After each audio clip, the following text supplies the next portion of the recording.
আজকে সানডে আর একদম বাড়ি থেকে চলে এলাম বেশ কিছুটা দূরে তিলাসনের হিজল বন, হিজল ফরেস্ট। ভারতবর্ষের সব থেকে বড় হিজল বনের ফরেস্ট। আর এটা এশিয়ার সেকেন্ড লার্জেস্ট বলছে। তোমরা দেখতেই পাচ্ছ ফরেস্টটা অসাধারণ। প্রায় 500 হেক্টর এরিয়া জুড়ে এই হিজল বন। একদম পেছনেই বাংলাদেশ বর্ডার, ওখানেই গাড়ি রেখে এসছি। অসাধারণ লাগছে। বিএসএফদের পারমিশন নিয়ে আসতে হলো, অনেক কাঠখড় পুড়িয়ে, অনেকটা প্রায় মানে বুলবুলচন্ডী থেকে প্রায় অনেকটা দূরে। হবিপুর ব্লক, এটা আমাদের মালদার একটা বেশ গর্বের জায়গা। ভারতবর্ষের সব থেকে বড় হিজল ফরেস্ট, হিডেন জেম বলতে পারো, hidden gem of Malda. Yes, hidden gem of Malda. এই যে আমার পেছনে দেখো, জাস্ট ফরেস্টটা দেখো। এটা প্রায় বছরের 6 মাস জলের মধ্যেই ডুবে থাকে। ওয়েটল্যান্ড ওই জন্যই বলছে। আর এখন জল নেই, ডিসেম্বর মাস থেকে জানুয়ারি মাস থেকে মে জুন অবধি জল থাকে না, তাই এখানে অ্যালাউ করা হয়। পিকনিকের টাইমে প্রচুর পিকনিক হয়, শীতের সময় ওই জানুয়ারি ফেব্রুয়ারিতে প্রচুর পিকনিক হয় এখানে। ঠিক এই রকম ফরেস্ট ওই পাশেও রয়েছে, কাঁটাতারের বেড়া দেওয়া আছে, তার ঠিক পাশেই বাংলাদেশ। ওই পাশটাতেও রয়েছে এই সেম ফরেস্ট।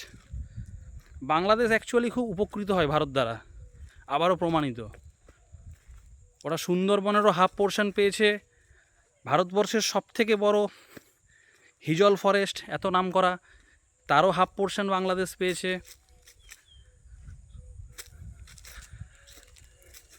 এই হচ্ছে ফরেস্ট। ফরেস্টের অনেকটা ভেতরে চলে এসেছি এবার আমরা। দেখো, কেউ নেই, চারিদিক নির্জন। শুধু আমি, আমার ওয়াইফ, আর হাতে গুনে 2-1টা বিএসএফ, তাও তারা অনেক দূরে রয়েছে, জানি না কোথায় রয়েছে। এগুলো প্রত্যেকটাই হচ্ছে হিজল গাছ, দেখতে পাচ্ছ? প্রত্যেকটা হিজল গাছ এগুলো একটা।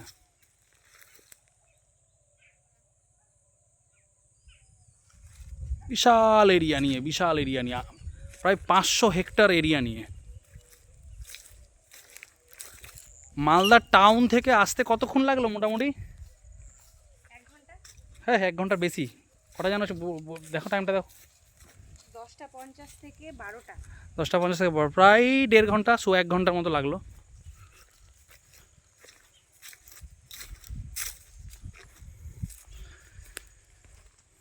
Hidden gem of Malda.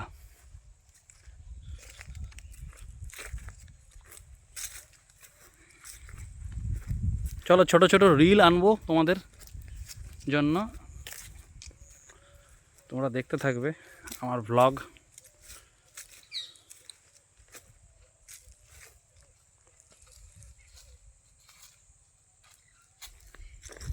এই যে এই ছাতাটা কার?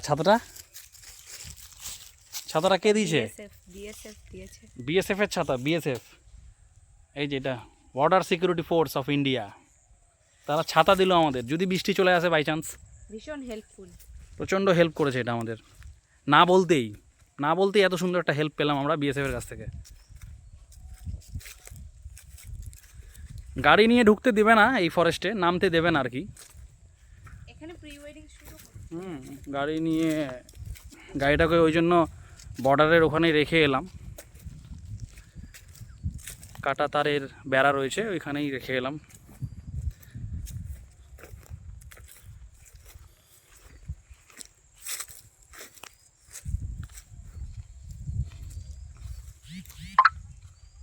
এখানে এসে একবার আমার পিকনিক করার ইচ্ছে রয়েছে, আসতে হবে এই বছরেই শীতকালে, মানে নেক্সট ইয়ার আর কি, 2027 জানুয়ারি ফেব্রুয়ারিতে এসে পিকনিকটা করে যেতে হবে।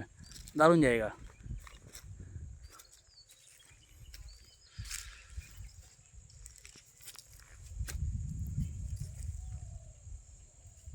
তোমরাও আসো, এসে ঘুরে যাও, মালদায় যারা থাকো অবশ্যই আসবা, যাদের বাড়ি মালদা তারা ডেফিনেটলি আসবা।